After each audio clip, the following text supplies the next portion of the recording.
The wind came down off the ridges in the late autumn like it was stripping the world clean. Trees went bare overnight, and the creek behind the old Haler place ran black with churned-up silt. It was on a Sunday that Emery Cobb first saw her. He'd come into the town of Whitlash to trade for seed oats and tin wire, and to pick up a boot he'd left for mending. The streets were mostly mud and cold air by then, the last traders dragging out before snow took the high road. The girl was standing outside Hart Lubbock's feed store with a man's broad hand locked around her wrist, too tight for affection. Emery didn't stop walking, but he saw enough. Her hair was pinned up poorly, loose at the neck, the kind of knot a woman makes when her hands are shaking. He didn't go to the store first. He went around back where Hart was rolling a smoke behind a stack of barrel scrap. "Lubbock," Emery said. Hart squinted up at him, skin brown and cracked like tobacco. "You come for your wire. I seen a girl out front." "That so? She yours?" Hart snorted. "Don't have the patience. Belongs to the Hinckley clan. Old Hinckley's selling her. Says she's broke her voice box. Can't speak a lick." "She a widow?" "Supposedly." "No way to prove it.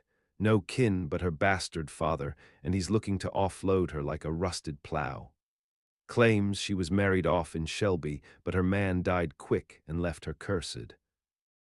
Emery said nothing for a while.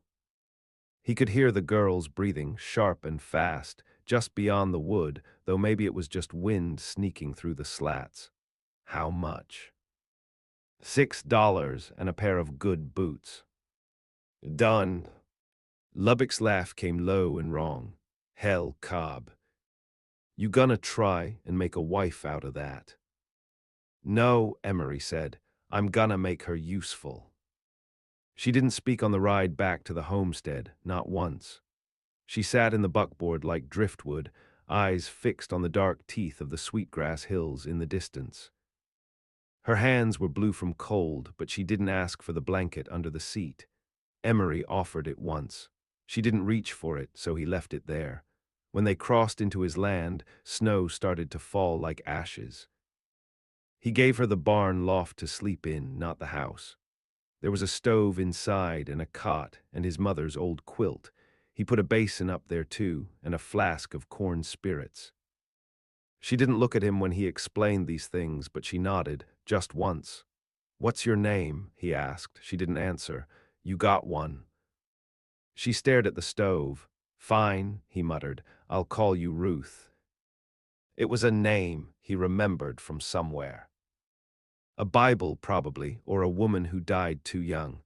She started work the next morning. She was up before him, already in the chicken run gathering eggs. She didn't flinch when the rooster lunged, didn't hesitate when the weather worsened. Over the days that followed, she stitched feed sacks, slaughtered rabbits, and fixed the sagging line on the north fence. She worked like a man might, if a man had something to prove and know where to speak it. Emery watched her from the field, from the porch, from the corners of his own exhaustion. She moved with the stillness of someone who'd learned how not to take up space. By the second week, she'd taken over his mother's kitchen.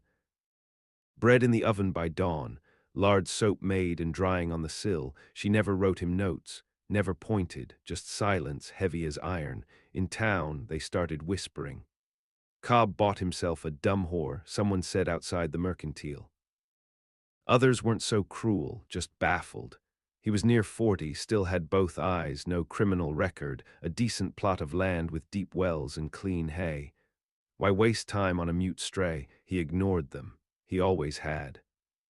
His hands were for tilling, not for talk, but Ruth, if that was her name, was more than silence. He began to see it in small ways. The way she watched him split wood, eyes narrowed like she was studying his rhythm. The way she ran her hands along the old barn door hinge, feeling the tension in the rust. The way she turned her face to the wind, not to shrink from it, but to measure its direction. She wasn't dumb, that much was clear. One evening, she was bringing in feed when a coyote came up too close to the fence. She didn't scream, she didn't call out, but she went for the hatchet like it was part of her, and she stood between the fence and the sheepdog like a blade waiting to fall. The coyote ran, and Emery, who had seen brave men and cowards both, who'd fought in a skirmish once south of Billings and watched a boy bleed out calling for a mother who wasn't coming, felt something old and strange shift in his chest. That night he sat at the table and poured 2 tin cups of corn liquor. He set one near her plate. "You got a past," he said. "She didn't move. I don't need to know it." "Still nothing. But if there's something you ever want to tell me, you can." She looked at the liquor, then at him. Slowly, a flicker in her eye like something stirred. He nodded once, then left her alone. In the barn, the wind pressed like hands against the boards, and something in the silence no longer felt still. It felt like waiting. The snow deepened fast that year, laying a heavy, muting blanket over the land. Coyotes grew hungrier. The sky stayed gray. Ruth never left the homestead, not once, even when Emery offered to take her to town for supplies or news. She shook her head and stayed, always stayed.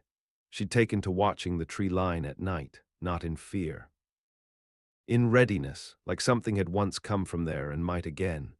Emery noticed she never turned her back to the door. When they ate supper, she sat facing it.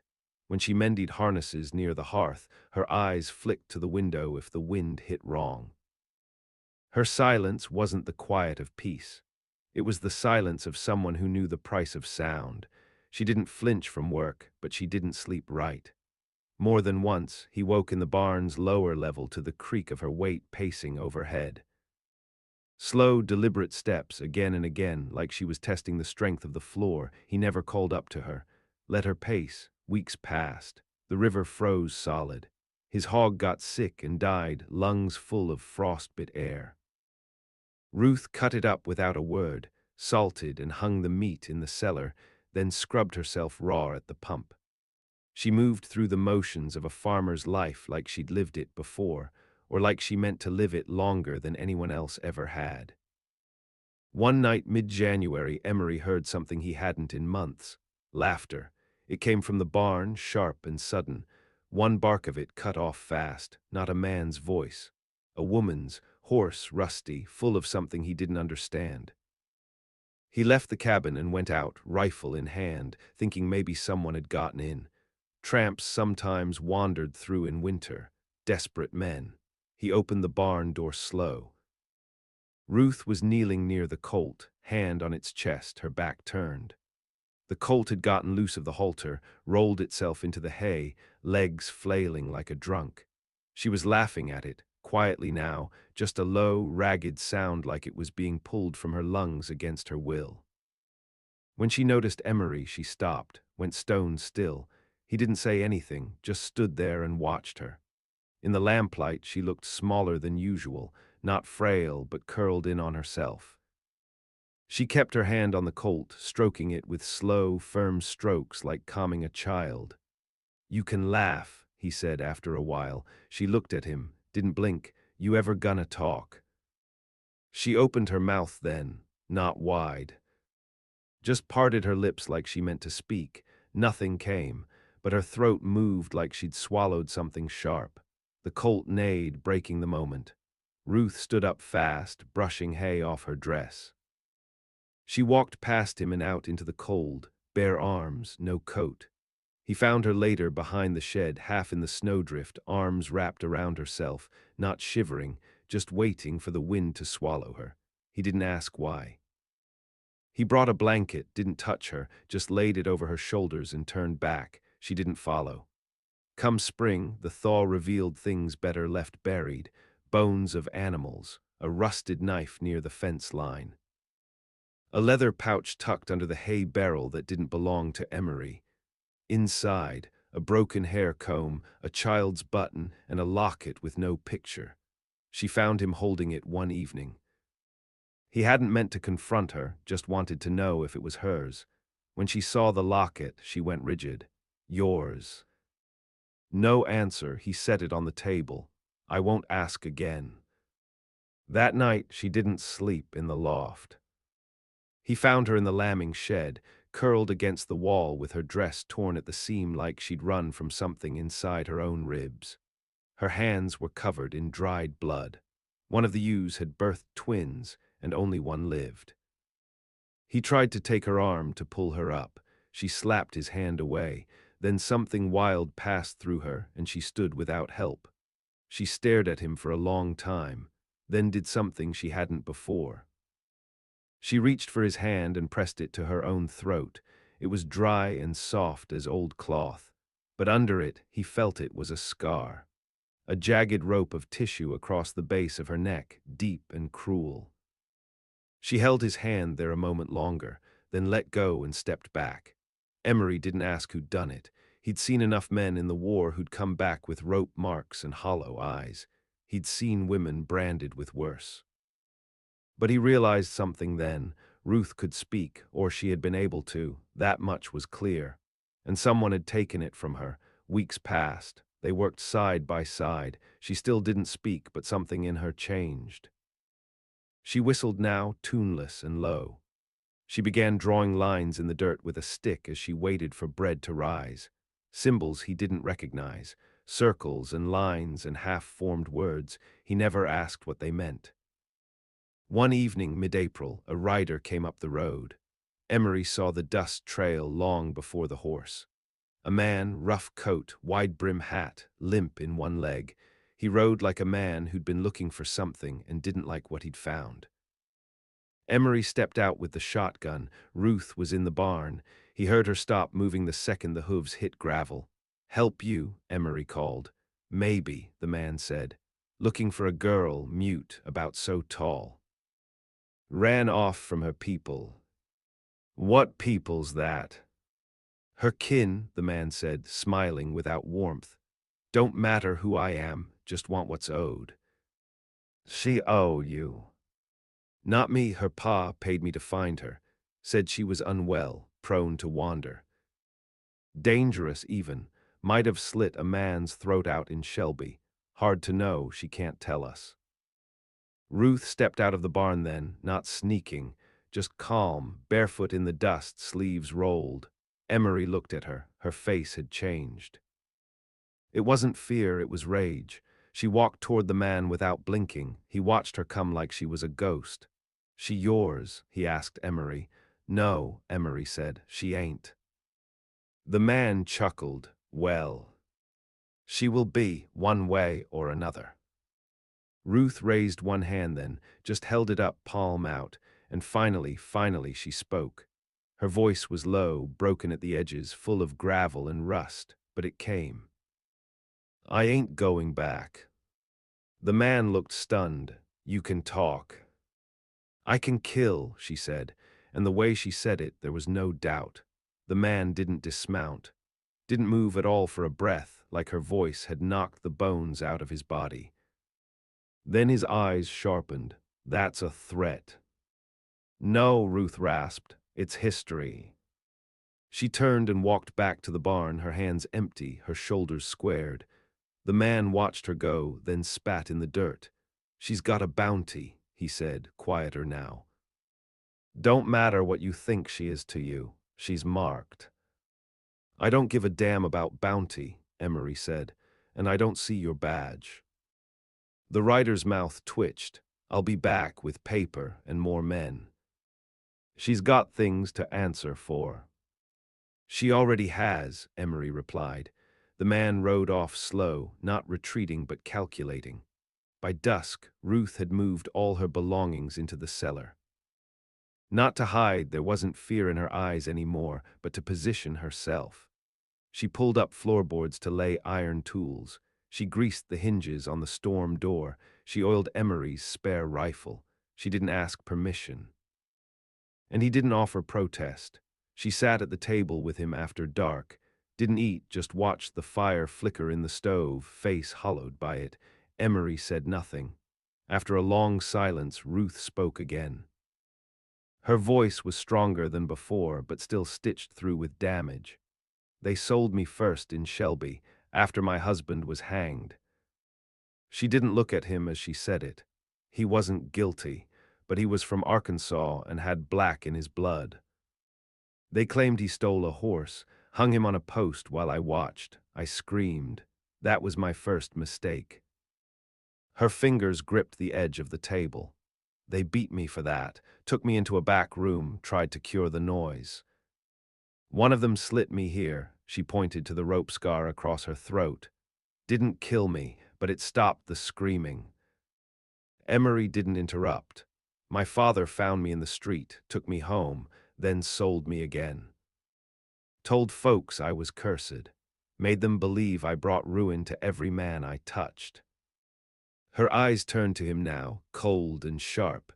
They weren't wrong. He said nothing. She looked at the fire again.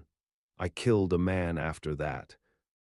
One of the ones who held me down, buried the knife under his ribs while he slept. She didn't say it with pride, just fact.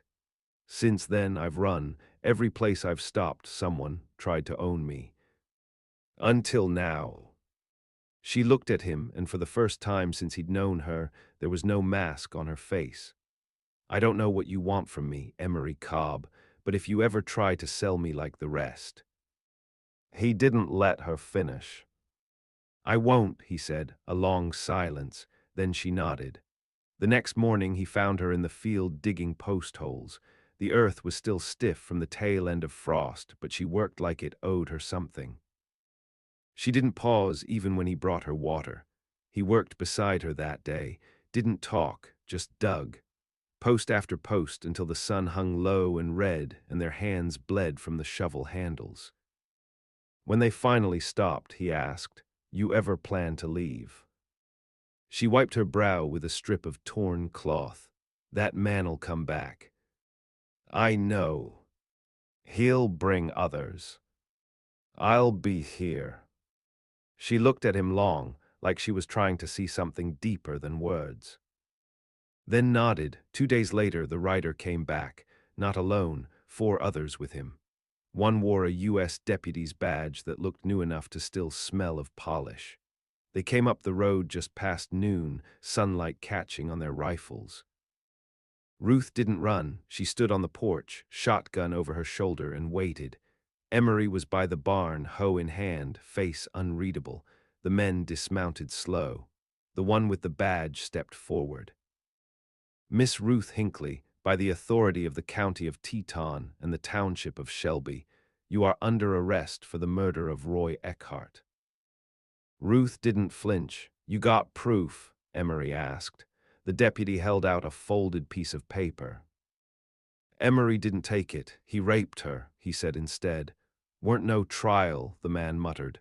There wouldn't be, Emery said, not for the likes of her or me. The deputy's face twisted. You obstructin' justice, Cobb. I'm protecting my land. You step foot past the fence, I can take it as threat. You harboring a fugitive. I'm sheltering a widow. She's got more right to that shotgun than you got to that badge. The men hesitated. One spat into the dirt. Another shifted his hand toward his holster. Ruth didn't move. Her silence was louder than thunder. I ain't going, she said finally, voice breaking a little. You'll have to drag me. And I'll take one of you down before I drop. The men glanced at each other. Something in her voice unnerved them. Not the words, but the way she didn't plead, didn't tremble, like she'd already buried worse. Let's go, the deputy finally muttered. Ain't worth the fight today. They turned, rode off slow but not in defeat. In calculation, they'd be back, stronger, maybe legal this time. After they vanished over the ridge, Ruth collapsed. Not from weakness, from the weight of being seen. Emery lifted her up, didn't speak, carried her inside like she was his own, laid her down on the old horsehair couch, covered her with the quilt she'd mended. She slept like stone, no pacing. No half-startled jerks, just deep, clean silence. That night Emery sat outside on the porch, whittling, in his hand a fresh knife. He didn't pray, but he waited. The rains came in May, harder than they had in years. Thunder shook the hills. The fields turned to black, soupy pits, and the fences leaned under the weight of wet wind. But the cabin held, the cellar held, Ruth held. They kept the lanterns low at night now, not for fear, but for caution. Word had spread since the men came. Emery could feel it in the way the postmaster paused longer than usual when handing over the parcel, in the way the horses shied near the edge of town. The kind of tension that grows around a place where blood is expected to be spilled. Ruth took to wearing trousers around the homestead, the loose canvas kind Emery's mother used for calving seasons. Her hair stayed pinned back, but sometimes it came loose when she worked, falling across her scar like a curtain. Emery never touched it. He wouldn't have dared. They built traps along the back ridge, trip wires, dugouts with spikes. Not out of paranoia, Ruth knew the difference, but preparation. She kept Emery's long gun clean and checked the rounds nightly. Her right shoulder still bore a burn mark from a stove pipe she touched too soon last winter. She rubbed it sometimes when the wind changed, and yet there were moments. He caught her humming once, barely audible, as she stirred a pot of beans. The tune had no name, but it sounded like something remembered from before ruin. Another time she left a scrap of cloth folded on his chair, mended clean with a sprig of sage tucked inside. She never mentioned it. They didn't speak of love, that would have been foolish, but something thick as marrow had begun to bind them. He felt it when she stood behind him on the porch, arms crossed, watching the road for shadows. He felt it when she took the pistol from the windowsill and loaded it without looking, muscle memory precise and cold. She'd come from fire. That was clear, but she hadn't burned up. She'd become something else. Then came the letter, delivered by a rider with a limp and a mouth full of lies. The man didn't even dismount. Just tossed the sealed envelope into the mud outside the gate and rode on. Ruth didn't open it. Emery did. Inside, a warrant, but not from Shelby, federal ink, territory seal. They'd gone higher now. The name listed was Ruth Hinckley. It was Ruth Cobb. She saw the name and didn't blink. Emery waited. They filed marriage papers, she said flatly, not by me. They forged it. Means they can arrest you for harboring your own wife. Emery felt something old coil inside him. Not fear, rage. What else they say? They're coming with papers, no trial, just detention. She looked at him. They mean to disappear me. He didn't ask how she knew. She'd seen that kind of paper before. She stood, went to the gun cabinet. Took down the Henry rifle and a box of cartridges. I'm not hiding anymore. He didn't argue. Instead, he dug into the trunk beneath his bed. Pulled out the clothes he'd sworn never to wear again, dark duster, leather belt with twin buckles, boots he hadn't touched since 1874. He strapped the revolver on last. Ruth watched him without comment, just nodded once. They didn't say goodbye to the homestead. They didn't need to. By dawn, they were headed north through the gorge trails, up toward the old mining country where no law reached. The land there was rough, caves and cliffs, deer trails twisted by snowmelt and time. Emery knew some of it. Ruth knew more. She led them to a half-collapsed shack built into the side of a ridge. The roof was gone, but the root cellar was intact. She opened it like it was hers. Stayed here one winter, after I ran. The inside stank of mold and rat droppings, but the walls were dry. They lit no fire, ate cold beans, slept in shifts. 3 days passed, then movement. Tracks in the dirt, cigarette ends too fresh to be wind-blown, horse manure in a pattern, 5 riders, maybe 6. They found the cabin, Ruth whispered. Emery looked out at the slope. They'll comb this ridge next. She nodded, then unwrapped a cloth from her satchel. Inside, the locket, the one he'd found in the barn months ago. She opened it this time. Inside was a scrap of a drawing, not a photograph, a boy's face, messy charcoal lines, wide eyes. My brother, she said. Emery said nothing. They took him first. That's why I stayed silent after. I thought if I shut up long enough, someone might listen, but silence didn't save him, and it won't save me." She closed the locket, tucked it in her shirt, and stood. "I'll lead them into the gorge." "No," Emery said, "we take them together. I won't let you die for me. I won't let you die at all." They didn't argue further. When the riders came at dusk, creeping through the birches like ghosts, Ruth was already waiting behind the outcrop. Emery took the high position behind the shale wall. They didn't speak, didn't look at each other, just moved like clock hands set to one purpose. The first man stepped into the clearing and took a bullet to the chest, dropped like a sack. The others scattered. Gunfire lit the gorge. Ruth moved fast, sliding between shadows, her shotgun barking fire. Emery covered her, dropping one, then another. A fourth tried to flank but tripped Ruth's snare line and got a stake through the thigh. It was over in 7 minutes. Blood soaked the moss. A rifle still smoldered in a man's dead hand. Birds screamed overhead, then fell silent again. Ruth stood over the last man, the deputy who'd forged the papers. He was gasping, a hole through his side. "You don't know who she is," he wheezed. "She's mine," Emery said. The man tried to spit, failed. Ruth looked down at him, then knelt.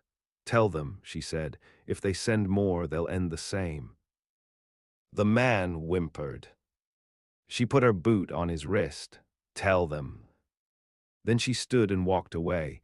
They left him alive, not as mercy, but as warning. At the top of the gorge, Ruth looked back once.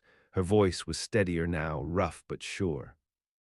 "I want to build something," she said. Emery didn't ask what. He just followed.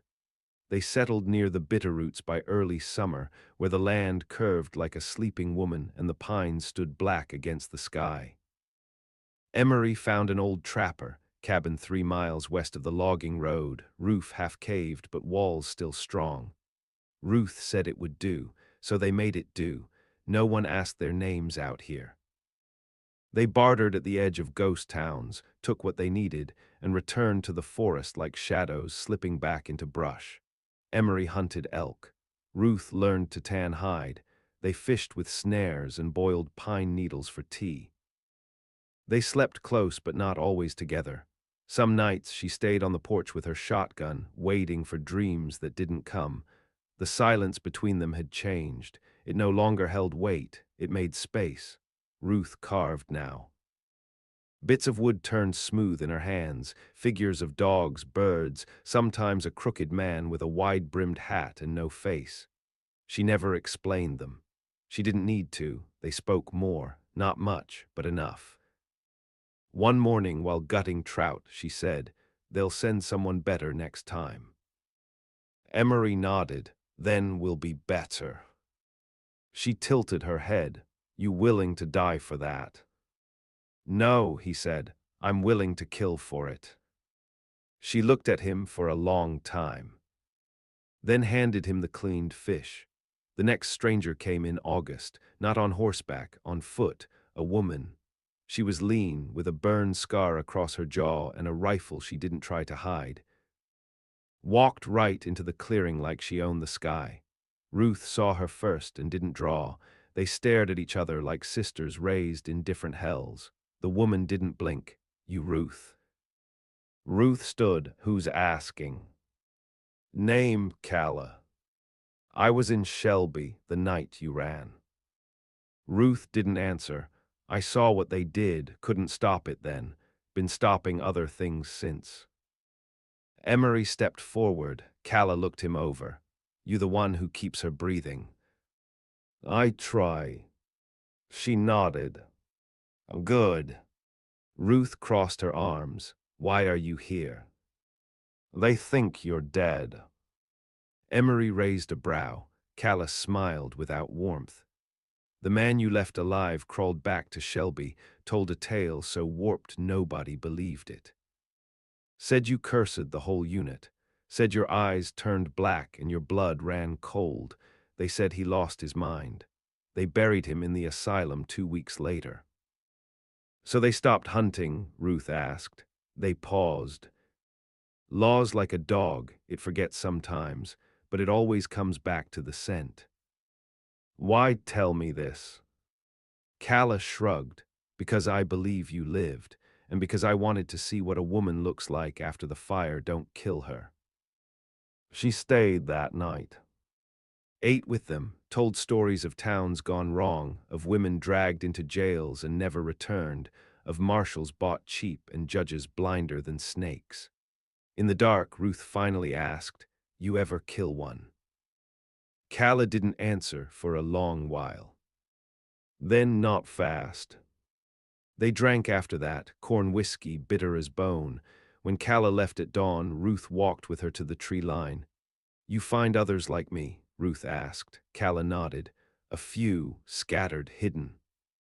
"Where?" "There's a place, no name. Up north, past the line." Ruth said nothing. Calla placed a folded paper in her hand. "Map, if you change your mind." Ruth burned it that night. Emery watched the flame curl and twist in the basin. "Why? I already have a place." That winter, snow came late, but when it came hard. The roof had to be reinforced with hewn beams from the ridge. Emery nearly lost 2 fingers to frostbite fixing the trap line. Ruth sewed a new pair of mitts from elk hide and lined them with rabbit fur. They survived. More than that, they endured, but the quiet changed in her again. She would sit longer by the fire, carving slower. She wrote sometimes now, in a small, tattered journal she kept in a tin box buried under the floorboards. Emery never read it. One night he found her standing barefoot in the snow. She didn't look cold, just listening. "What is it?" he asked. She hesitated. "I had a son." He didn't speak. Long before Shelby, before my husband, before it all. She turned to him. Her eyes had lost none of their steel, but there was grief there too. "They took him from me, told me he died at birth." "But he didn't." Emery waited. "I found out 2 years ago. He was taken, sold off, like I was." "Where?" "South Missouri border." "You want to find him." She nodded once. "I will," she said, "but not yet." He stepped closer. She didn't flinch. "We'll go when you're ready." They said nothing else. Later, as he slept, she stood over him and watched the rise and fall of his chest. She held the journal in one hand, her carving knife in the other. Then she turned and went outside to sit under the stars. For the first time in years, she began to sing. It wasn't a lullaby, it was a hymn for war. Spring found them again. Not kindly, not like a season returning with forgiveness, but the way a wound begins to itch before it heals. Trees budded late. The river swelled and shrank, unsure if it would break its banks or keep its secrets. Ruth rose early now, always before the sun. She moved through the trees like part of them, checking snare lines, scanning ridgelines. The map Calla had given her was long turned to ash, but the direction had burned into her mind. One morning she came in with a notice clenched in her fist. She'd found it pinned to a fence post an hour's ride south, nailed up clean and crooked. It bore her name, the old one, Ruth Hinckley, wanted for murder, escaped fugitive. "Dangerous, do not approach." The ink was fresh. Emery read it once, folded it in half, and threw it into the fire. "We knew they'd come again," he said. She nodded. "It's time." "Missouri." She looked at him. "No," she said. "I go alone." He didn't answer, just picked up the whetstone and started sharpening her knife. They left the cabin at dusk, rode down into the lowlands where the fog clung like a second skin. Ruth rode Emery's mare, he insisted. She carried the shotgun, the Henry, the blade. At the fork near Jackson's Rock, they stopped. He handed her a small parcel wrapped in cloth. Inside, the locket, a flask, a tin badge he'd taken from one of the men she'd shot last summer. "Reminders," he said. She nodded, eyes wet but hard. "I don't know what I'll find," she said, "or if he's even alive." He's yours, Emery said, even if the world said otherwise. She held his gaze. I'll come back. He shook his head. You don't have to. But she rode with that promise lodged in her ribs. The journey south carved time out of her, nights under stranger stars, days of watching for lawmen or bounty hunters in towns that smelled of ash and rot. She stayed silent when needed, spoke only when it served her, like words were a blade best unsheathed with care. In St. Joseph, she found a woman who knew the boy. There was a lad, yes, the woman said, strong voice, mean streak. Got taken by a preacher and his wife out of Tennessee. She hesitated. Didn't stay long, ran off, joined a river gang down by the Yazoo. Ruth found a trail of him that way, whispers, tavern talk, half-true stories. A boy with black eyes and a scar across his left cheek, clever with knives, called himself Jude. She followed the stories like they were breath. In Vicksburg, a man tried to take her in for the bounty. She slit his throat behind the bathhouse and walked out with his pistol tucked behind her belt. She didn't slow. Jude was 20 when she found him, older than she remembered him being, though she'd never truly seen him grown. He was at a card table outside a brothel, laughing like he meant it, hands quick, movements careful. She watched him from across the street. He didn't see her. Not yet. Later, when she slipped into the alley behind the saloon and waited, he came out whistling. She stepped from the shadow. He drew on instinct, blade out, then stopped. His eyes scanned her. Slow, searching. You lost? He asked, wary. No, she said. Her voice cracked. You are. He stared harder. Something flickered in him. Recognition, but not belief. Who the hell are you? She stepped closer, took the locket from her shirt and opened it. I'm the one they told you was dead. His breath caught. And for a moment, he was no longer a blade boy on the edge of crime. He was a child who'd been stolen. He didn't embrace her. She didn't ask him to. But he sat with her that night, and they talked until the oil lamp burned low. She told him about snow, about silence, about Emery. He told her about riverboats, about knives in the dark, about never knowing who he belonged to. You do now, she said. And when she left Vicksburg 2 days later, he rode with her. Back north, over land gone sour with dust and blood. They took no straight path, too many eyes, too many memories, but they reached the Bitterroots before the first frost. The cabin still stood. Emery was on the porch, carving. He looked up, saw the boy, said nothing, just opened the door. That night Ruth lit the fire and sat between them. She spoke of the past not as sorrow, but as scripture. Jude listened. Emery whittled. The world outside held its breath. And when the wind came down off the ridge, it didn't feel like a threat. It felt like a warning to anyone who'd come again. They'd carved something out of this brutal world, not safety. Not peace, but home, and no one would take it from them again.